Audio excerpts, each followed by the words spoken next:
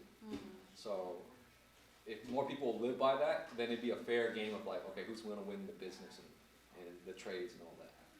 Yeah. I see. So how about this month? I mean, April. May 4th.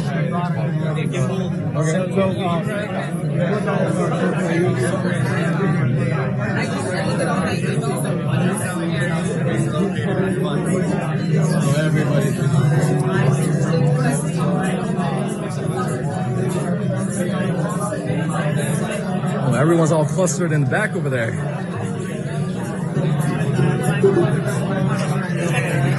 Or we break back out to network and call it. Do you know that for the people came to this party, they are more finance guy or they are more engineering? Everything. All that levers, I think.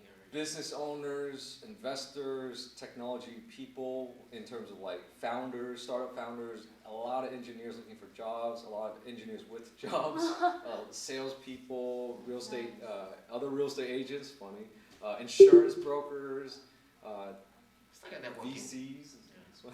Oh, sorry. Yeah. So for you, because I have really good friends, they're realtor, they're like Wen Zhao and these two, I talk to them too. They're like tops. Ellie? Wen Zhao, yeah. And Ellie, right? And the other will come in April. They have like so many sales in 1 year because they focus on Chinese market because they're bilingual. Yeah. So do you also have your niche? I'm not really building a real estate business right now. Oh, we just have the license. Oh. Yeah, I have the license to control this room. Oh, so that's He's going for his interest. We would say it's not only his interest. I see. Yeah, but I could do it. I know. I could do it. I just It's not that fun. Yeah, I No, think so. this guy, you know, they put a lot of time, 24/7, marketing, talk to client, pick up the phone. A lot. It's hard work, because I'm a contractor, I know. You know, you fix Yeah. a house with a client. Yeah. They prominently, they call you, hey, I finished your house like a year ago. They call you, bug you. No Exactly, life. man. No life. The moment you No accept the business, they kind of control exactly. you. Exactly. Every phone call is like, hey man. Yeah. No. So at this point, I'd rather be the deploying. Yeah. You know, I'd rather deploy money and say, hey man, do it for me. Mm. But I want to deploy investments, not consumption. Nice. Yeah. Deploy You feel like production. they make a lot of money, but you need to figure out how many hours they put. That's you should figure out. Yeah. Unless they really enjoy it, that's fine. A lot of them work 7 days a week. Oh, crazy hours. I see. But it's if you love it. It's Yeah, if they love it. But it's fine. I was After a thinking. while, you burn out. Yeah. So what I'm doing is I'm building a real estate investment contacts where only investors can call me. But I still do some people in here actually want transactions. They want to buy. But Okay. yeah, but I'm gonna eventually focus on just real estate investors. So if they want to buy homes to live in, I send them to someone else and get 25%. Oh, you get the, you know, 25%. I see Yeah. the Does he- referral. But if you're an investor and you want to flip, okay, I will do it for you. Nice, I see. All right. Hey. Nice to meet you. Hey, likewise. See you Thank guys you so much. next Hey, week. Ed, Yeah. nice to meet you. See you. Good. Another week, huh? Another week. Damn. So the real estate market now is just kind of stable now? Yeah, I mean, Because the stock market is doing good. I always look at the stock market. the way the stock market looks, the S&P 500, is literally what the real estate market looks like. Yeah. They all follow each other. It's just the real estate is lagged. That's all. Because people respond differently. But I think now with technology, they respond quicker. Yeah. Yeah. So that's why his idea really makes sense, because things are coming online. And if he really creates that industry, then huge. you could be a real estate investment banker. Yeah. And it's like, hey, then you cold call a bunch of guys who own 100 units and just ask them like, hey, we'll help you get liquidity, partial liquidity. Sell 30% of your 100 units, 300 units. I'm sorry, 30 units. Let's say 1,000 units, 300 units. I get cut. But then I don't know if I'd be interested in that as well. Like at some point, you just have to specialize in one. Mine is probably going to be stocks and focus on enterprise software stocks, and also direct market, deals, right? So broker some real deals. Because I really want to be like, or have like the high profile contacts. Yeah. It's just, read about Peter Thiel. Like everyone's just saying like, this guy just created value from just a phone call because his network is so broad. He knows people in Dubai and all that. So that's part of my infrastructure to guarantee this enterprise software success. And then at that same time, if you have the network, you can command a higher equity payout, right? Like, hey, but most guys are asking for 1 to 3% equity. I don't have most guys' contacts or whatever. So you gotta give me 5, something like that. Yeah. So I think that'd be a cool market. And then maybe like I don't know, this is probably 10 years out. But then like the people I know here as well could participate in that equity purchasing. If the regulation plays out, because right now only accredited investors can do it, which is like 2 million up in net worth. So you meet them in the mixer, right? Yeah, he came my mixer. Interesting. He came my mixer and he's like, okay, I have So to same talk. thing, have you ever asked them how do they come to you? Do they do LinkedIn, find you, or you don't know? Meetup. Oh, VC's got wow, that's interesting. Yeah, I probably talk too much, but Yeah, it's always happening. it's okay. I mean, eventually, like, I mean, believe it or not, like, these people become, like, they like it, they become fans and they tell other people, and there's a theory about the network thing or whatever, like your third connections or your sixth connection, whatever. In some weird way, you're connected with everyone in this world. Your existing network is connected to everyone. Yeah, I heard that. Yeah. So if I have a broad network here, and that theory is correct, then this network I already have pretty much knows everyone in Silicon Valley. I just have to figure out how to play the networking. Yeah. And so technologies like Facebook and LinkedIn and Telegram or whatever brought it to surface. In terms of like before, it was just invisible word of mouth. Like, hey, you know this guy. But now it's like visualized through followers, likes, engagement, and all that. I'm also very interested. I can't believe it. You said your wife's sister? She's so good, right? I want her to throw me some. Unbelievable. 100,000. Wow. Yeah, she gets 15K deals like. Jesus. I mean, It's 3 hours, right? Not work for anybody? No, she has to work. She has to travel. Oh, take the that's picture, part of the work. model That's the true. picture, right? Yeah, that's. But if she enjoy, I think it's good. Exactly. Flexibility. Yeah. if you like to work, travel different world, that's a dream job for. Yeah, right? exactly. So. Wow. How long has she been starting that? Few years? But you say not. Usually the first couple is really bad. Yeah, I heard. Yeah. It's like you're running a startup, running a business. Exactly. You have no profit. Yep. Once you hit that whatever turning point, convection point, boom. Exactly, and you have to evaluate the market context or the market structure. You can't do that with Facebook today, right? You had to do it when Facebook was unregulated. That's why I'm on LinkedIn. LinkedIn is not regulated as heavy, but I'm starting to see that regulation. So now if you want to do it, you won't have the advantage I had 2 years ago, right? When I started 2 years ago, they didn't monitor what I did. So I could not spam like, ruin relationships, but spam connections. So I took advantage of that. But now you can't. So now you have to, slower. Not as fast. Like I tried to build a YouTube channel, I built 2, right? And just to experiment. One was more about entrepreneurship and one was more about financial stuff. And I had more success with the finance stuff. But the difference is I did 2 different things. One was I just kept uploading just on YouTube. The other one, I outsourced from another platform. I interacted from another platform, brought it to the tier 1 platform. Wow. That's the only way you could work it today. This is like digital media consultancy. Yeah.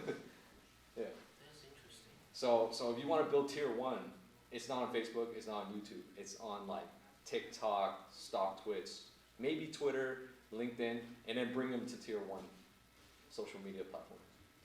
Yeah. Wow. You're still doing your full-time job though, right? You told me you have. Yeah, it's pretty comfortable. I work 6 to 3, but the first 3 hours I don't. I know, yeah. Well, that's because you could like trade. And, yeah. That's good. But I mean, at this point, like a lot of people are saying, just go full-time real estate. It'll come, It's up to you. Everybody's different. It depends on the interest. Well, look, so the logic is right now it's 40 hours a week for whatever X salary, right? 100K. Yeah. If I exit and do 2 to 3 deals a year, that's almost like 20 hours a week, and that's the equivalent of like 100K. Yeah. 3 to 4 deals. Yeah. 3 to 4 transactions. So time efficiency wise, it makes sense. Yeah. The only risk is that I lose all my enterprise software tools. Exactly. And market knowledge. I'm trying to understand the enterprise software as much as I can. And I have tools to access executives that I don't want to lose yet. It's all depends on what's your path. It's a $50,000 piece of software that I have access to, right? And some days I feel like I could invite like 200 people to my parties, but right now we only get like 60 to 80. And that's a lot already. Yeah. But I could I have like 5,000 contacts at Apple that are engineers in their emails. I'm just thinking about what are the legal ways to send them an email blast and say, come to my party right across the street. Yeah. Yeah. All right. And the more I think about it, like business is purely just numbers, right? Where it's like, okay, how do you get more deal flow? Well, what's your pipeline look like? Let's say your pipeline's 100. It translates to 3 deals. Well, scale your pipeline to 200. Mathematically, you'll get 6. Scale it to 300, you'll get 9. Yeah. Right? It's just like build up your pipeline. So essentially, this meetup is a pipeline builder, where it's like build up your contacts, and whatever deals will come. The issue now is that I'm getting a lot of contacts, but the filtration is too many different types of services. Yeah. I get a lot of guys. Scatter. I get a lot of headhunters reach out to me Yeah. like, hey, we want to work together. I get IT guys for like IT partnerships. Like, hey, I can provide startup IT services. Great. Let me get back to you 10 years later or 5 years later when I have the infrastructure. I get a lot of software development contacts. A lot of insurance brokers want to work with me. It's all in the side conversations. They're not going to approach it directly, like in front of everyone, right? Because they understand that the networking game is about building partnerships. But for me, it's like I don't want to get caught up too much into that because I will lose my original mission and vision for this club. So that's why I was like thinking, like, okay, I got to start writing something to really like stick with the plan, which is encourage the self-development of investment and trading knowledge and so forth. Yeah, because that's where I ultimately want to be. Like I want to be like I don't know. Deal maker, whatever. Well, probably deal passer. Yeah. I'll take certain That's deals. a good model, actually. Commission is very good business. Yeah. Very, very good. Yeah. So. Yeah, and I guess in time, man. Like. So. these guys are paying the points. The networking points. Just kidding. But yeah, so there we have a few people online. Long discussion today, guys. I had a more than full room. I was running out of chairs, so let me see. Let me go through these messages and see what people said, and I'll follow up. And you're really good at to start market. What's the time you can short those overvalues IPO? So have you ever successful short like a GoPro a few years back or Fitbit? Put options. Oh yeah, exactly. Snapchat put options. Yeah, we did some of them. yeah. Usually you just buy put. Yeah, it's pretty. Wait, it's kind of, I can't say real easy, but obvious. Oh, I didn't know I was on camera the whole time. Okay. Anyways, let's see. Chat. I'm trying to read everyone's chat, but it's not popping out here. Hey guys online, we're pretty much done for today. I'm just gonna read these messages and. So these people you met, everyone like who is that? No, like so Doris is actually a. So you never met her. She's from LA. She's really sweet. She's So you never attend your live meeting, she's a mortgage broker. Or she has an MBA. I talked to her on LinkedIn and stuff. Oh. Yeah, she's really sweet. So that's Doris. Let me see, motive. I can't hear him very well. Pretty smart questions she asked. Yeah, and like it's great to have like LA contacts as well, right? You know that you have LA questions. Yeah. Spit it away. Yes, okay. Yes, I can hear. Thank you. GS bought Motive, which may be a vehicle. Don't know. Haven't explored from that point of view. You never look at Motive, but I heard it's pretty good. No, is it so private company that got bought by Goldman Sachs? No, it's still private. It's still private. Okay. Yeah, I gotta take a look at it. I mean, there's so many verticals. You know, like. That's why I'm just gonna focus on enterprise software. Because I mean, healthcare is hot too. There are some healthcare VCs, but you can't be good on everything. You can't be good at everything, exactly. So that's why you need to know a couple guys. You see with your network, you can say you dedicate a few guys. Okay, very knowledgeable. Okay, you guys focus on healthcare, and then we share the news with each other. Yeah. We can even create Singapore profile like a virtual whatever. Head on money, everyone need to put like $1,000 on it and see how profile is. That's why you can make the team, the group go longer. Probably, man. Because you need to get your feet down, where to do something, right? Yeah, but there's one thing that legal stuff I really appreciate, like just going out through college and life and stuff. It's always been the classroom where I felt like where I enjoyed it the most. Yeah. Like going to the professor's class. You can actually teach finance. Yeah, but you need an MBA. You need an MBA or a master's degree to be at a university. Oh, really? It's ridiculous, right? Exactly. But it's like I said, the theory where inflation increases the tuition price, the professor doesn't get any better, right? I don't know. I think I could run a cool class. I mean, judging from the number of attendees. No, all your content is actually good enough. The quality we can put online. I'm afraid of putting it online. Yeah. It might just. Whatever. I mean, some stuff I'll have to edit out, which is okay. It's just, like, there's a lot of things I'm holding back, right? My LinkedIn has no connections to my Meetup, right? I have 16,000 connections on LinkedIn. I just separate them. And I'm stunting my own potential growth. There's a lot of things I'm doing. Like, I have a list of over 400 emails from the Mixer. I'm not email blasting them, right? I know I could do all this, but I'm just not leveraging it. Yeah. I don't know what I'm holding back on. It's just... Not the time. Yeah, wait for the stars to align, where like the money just flows in so heavily that I could hire a marketing agent or whatever rep to, hey, digitize all this and send them an email blast, say a warm welcome from Kay, invite you to my party. I don't know how I'm going to handle the room. That's the other part. So right now we have 3 to 4 helpers, and it seems to be the ratio of 3 to 20, right? So 3 helpers to 20 attendees. If it goes 3 to 30, that might be kind of scary. Just because yeah, I don't know. Did they let you do that kind of thing? I'm the only one running it in this office. So. Oh, really? Yeah, they're a lot of them are like wondering like why doesn't he just go full-time real estate agent already? But again, it's all about your path and your interests. Exactly. You do the best, whatever your interest. That's the bottom line, the long term line, right? Yeah, exactly. Let's say now you shift to real estate. It's not what you really deep down like it. Maybe after a few years you switch it back to enterprise. So, So I figure, because I'm on the younger side, 28, I have you can still time try frame a lot. If anything, so I tell my real estate partner, right, the roof for all the investment residential investors at scale. I tell him, hey, Kent, like worst thing that could happen, man. At 35, maybe if I fail, I'll just drop out and be a realtor with a broad network. Yeah, exactly. That's a good.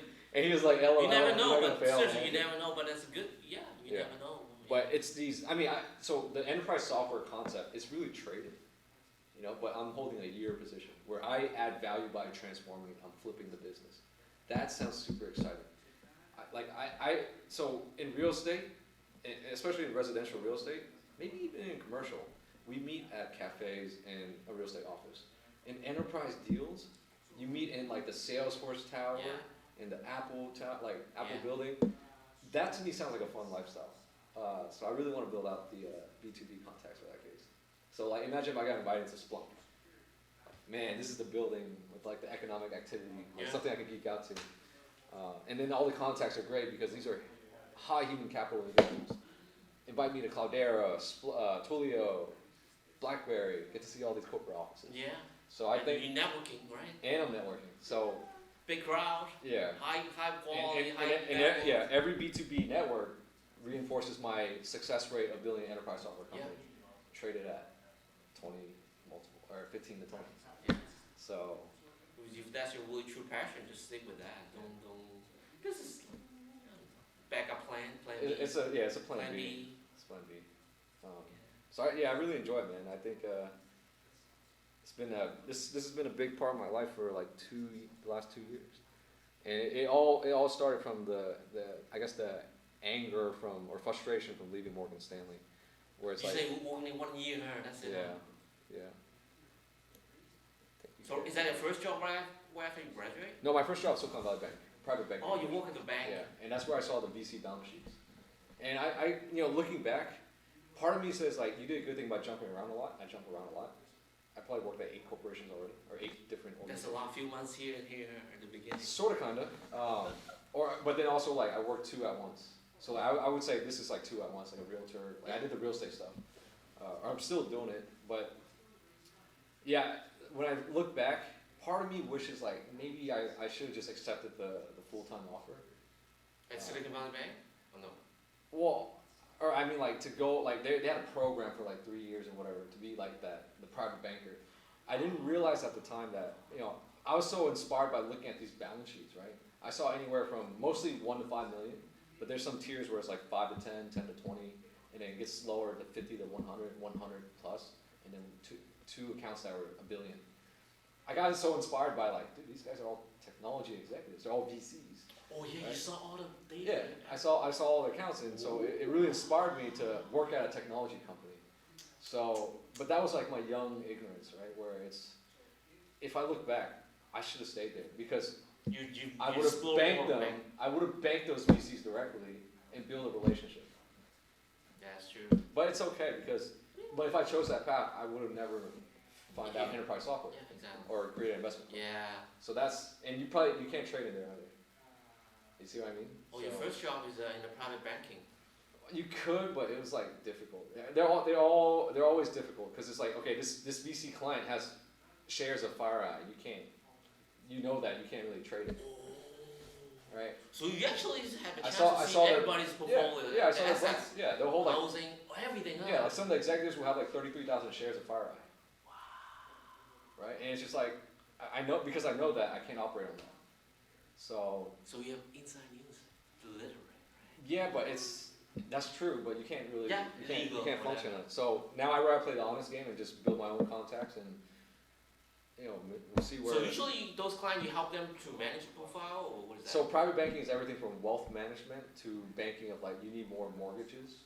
So underwriting a mortgage, you need so that specific bank was a venture capital bank. So we did line of credits for VC. They call it capital line of credits. Oh, venture capital bank. So you know line of credits, yeah, right? Yeah, Standard line of credits. This one was CCLOC, capital call lines of credits. Wow, I've never heard about those. Yeah. So it's like when your VC, GP, general partner says, okay, we got a qualified deal, we're going to call the capital. So then your capital call kicks in. So they're leveraging VC bets off their network. Crazy, right? Yeah. And so that was I was just so blown away by that. And then they had their own we would even underwrite credit cards too, private bank credit cards for VCs. Yeah. But the exchange is, well, if you want us to underwrite you this loan of let's say you're a What top. was the backing? Security backing account. Show us your assets. Oh. And that's where Exactly. You see everything. I took my sweet time to look at all of them, dude. Wow. Because I really just wanted to like, oh my god, this is so like How interesting. this guy makes so much money? Huh? Yeah. So. You're right. Yeah. The Valley taught me a lot, and let's see where it goes from here. You know, I think at this point I would confidently say I'm pretty adapted to this environment. Yeah. And learning a lot about Silicon Valley every day. Like I'm more proud to be here than like on the beach. Like I want tickets to Cabo, and I said no. For like work, but because I'd rather be here. Like you know, most people look at it from there's layers of things, right?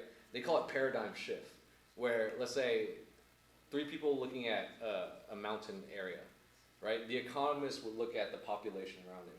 The artist would look at the color and the texture. The geologist would look at the pattern of rocks and stuff, right?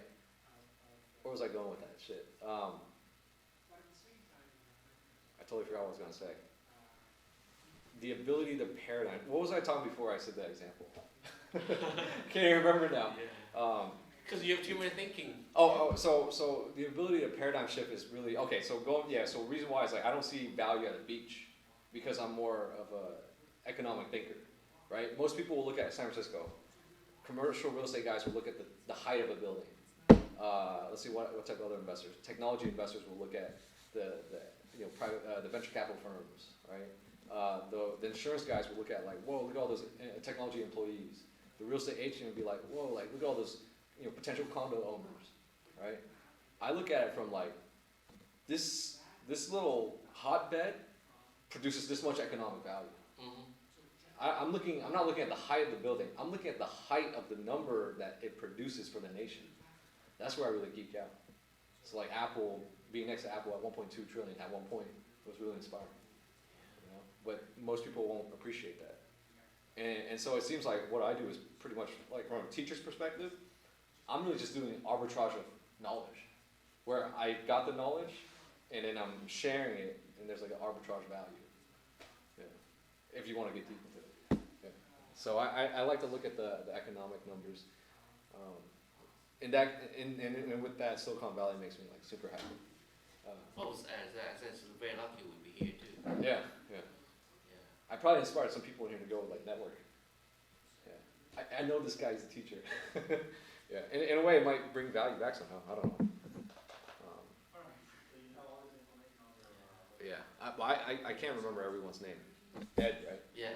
So I have to. You meet so many people. That's the problem. Yeah. So this guy they are like a trader before, right? Quant trader, yeah. Arbitrage. Yeah. And now he's a VC. Interesting. Well, by definition, he's a VC. I don't know if he calls himself VC. But I label that on him. So they actually have some fund? Now they all family fund, you don't know? I don't know exacts, but I know he has big positions. Yeah. And they're software bets, or their technology bets. Well, I'll probably chat with him after. Let's see what he's up to. But let me look at this real quick. Looks great. Send us the pics. Okay. I gotta send the picture to people. So Doris, she's mortgage. She's doing mortgage. Yeah, she's MBA in I don't know, but her insights are really good too. She's pretty smart. I see. Usually people ask a smart question. Let's see.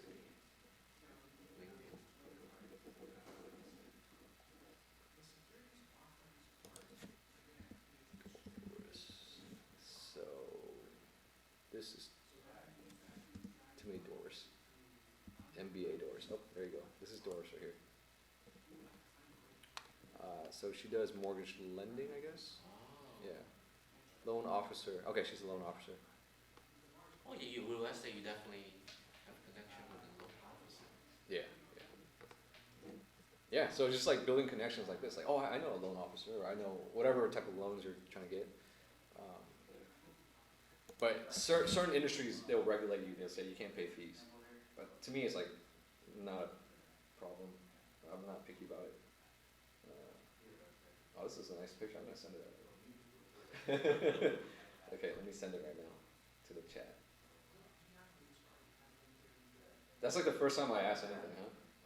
You can ask for more. Yeah, I probably You should start with average. Again, you seriously, you can start leverage, just volunteer, everybody give the background. If you like talk about it, it's nothing you can push it. Yeah. That's how you learn it too, Again, you can't be good at everything, because I'm a contractor, in general, I can't be good at plumbing, everything, we have to rely on those guys. Right. Yeah. That's pretty cool. That's good. Yeah. It's cool because like I rarely do like any pictures, but like it. So you still talk to that guy who was at last time he sponsored you with the chain? Is that the other company? Which sponsor? You say the other guy kind of sponsored you. Oh, the real estate investment group? No, the other Asian guy, the company last time you showed. He's the one actually asked you to take over the other group, whatever. Oh yeah. He's here. Yeah, he's a technology partner. So he's more into hardware though, like robotics. And right now he's working with like an artificial intelligence eye to verify the manufacturing of semiconductors in China. So he developed it here, and he's looking to mass produce that ability in China. So yeah, dude, that guy's been running meetups for the last 10 years, and so that's really where I get the contacts. So what I said earlier, right?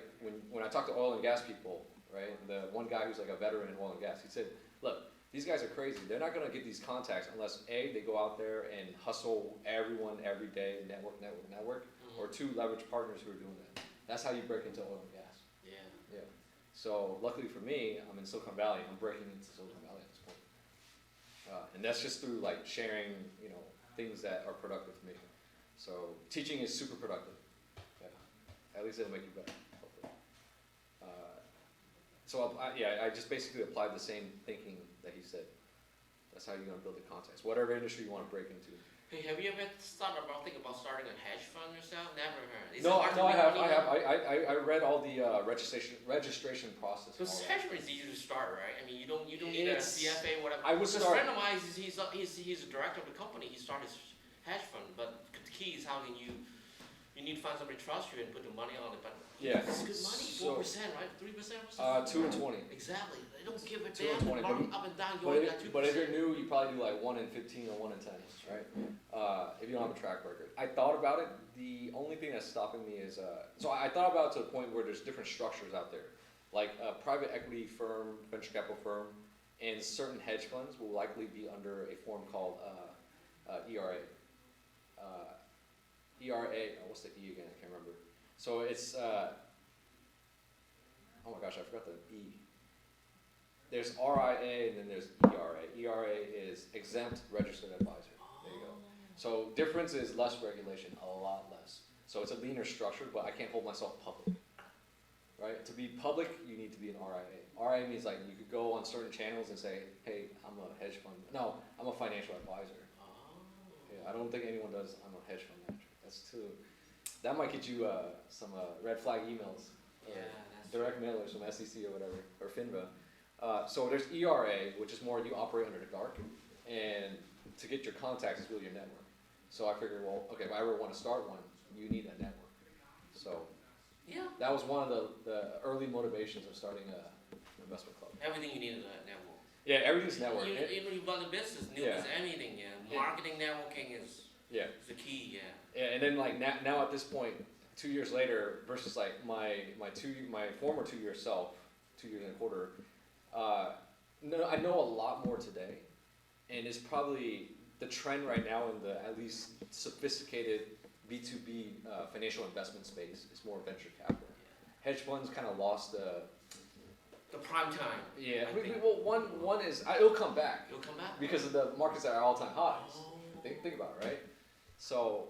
But once in a while, you hear all these hedge fund managers that blows up, like a Bill Ackman, whatever. They blows up, kind of ruin the reputation of the, people have this conception they hedge fund is, they underperform, whatever, right? Yeah. So I focus on the top performers, right? And the guys who really enjoy the game. So I guess someone like me, but actually does it all day long. That's a crazy lifestyle, maybe.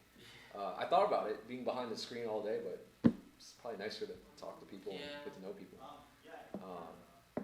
So yeah, I mean, what you could probably do if you kind of manipulate the structure or the regulation is basically, well, I have an enterprise software network, and I'm just going to start a hedge fund. I'm not marketing my hedge fund. My network just know I have a hedge fund. You get it? Yeah. So that's a way. That's a way. Yeah, it's so gray area. Yeah. But I don't know if I think I'd probably lean more towards a private equity fund.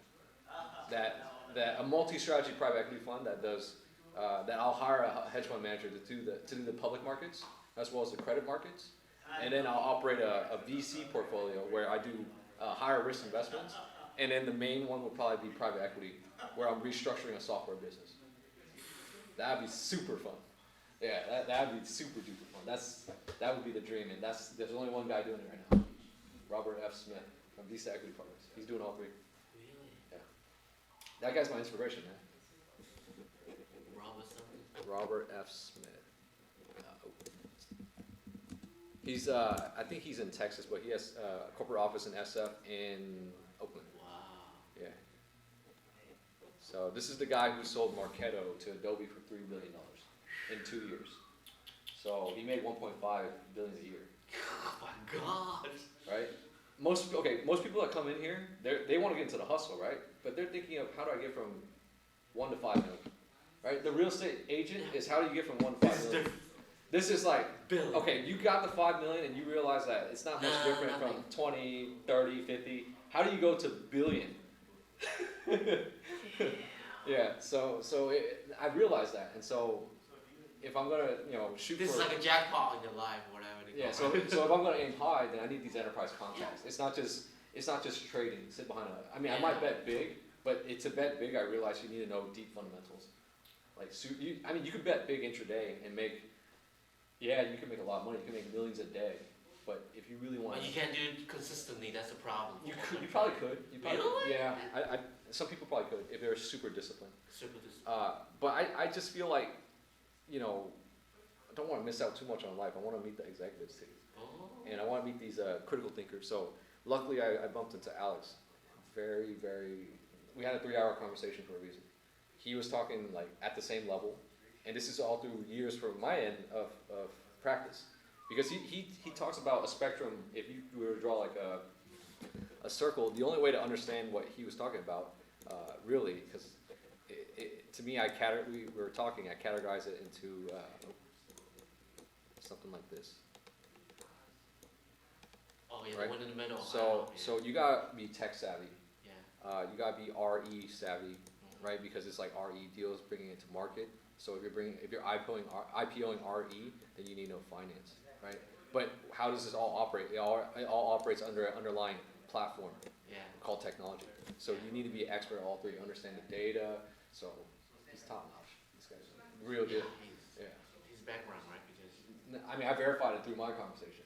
Like, dude, okay, like maybe every 100 people I meet, 1 to 2 is like, dude, we need to keep in touch. I know what you mean. It's almost like, I don't want to play the race card, but like I used to live in Kansas, and it's like you're in a world where there's a lot of like Caucasian people, and that one moment you see an Asian guy, you're like, we're friends. I haven't even introduced myself, but he's saying the same thing on the other side. So this is the same thing with the knowledge part. So you lived in Kansas before? Yeah. Oh, interesting. So Vietnamese person.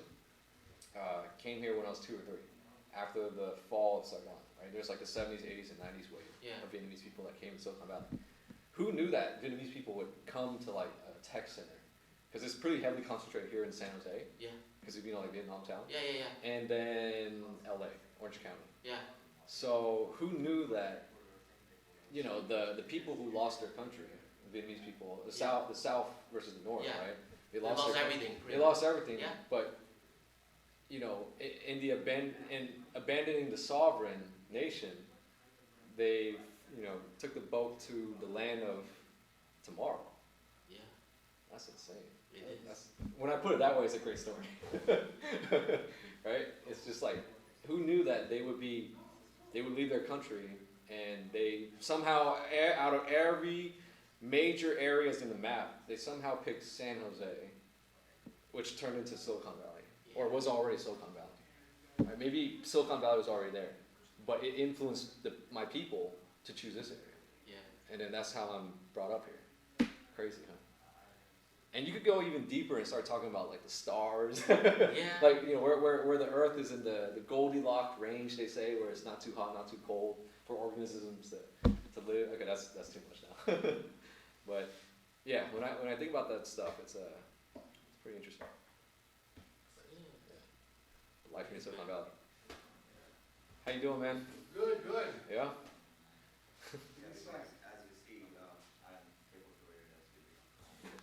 I got one. Hey, see you next time. No, nice chatting, man. Thanks for the time as well, as always. Yeah. I get packing here. Hey, thank you. I'll see you next time. Okay, bye.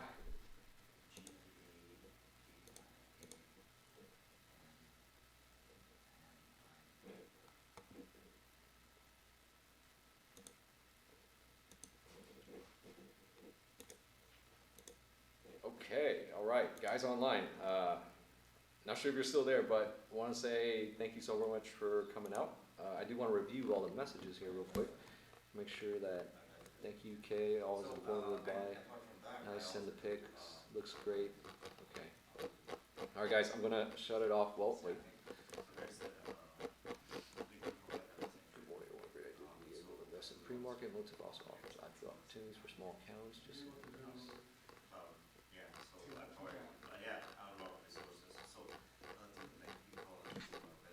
okay, guys, I'm turning it off. Thanks so much for coming. See you guys next time.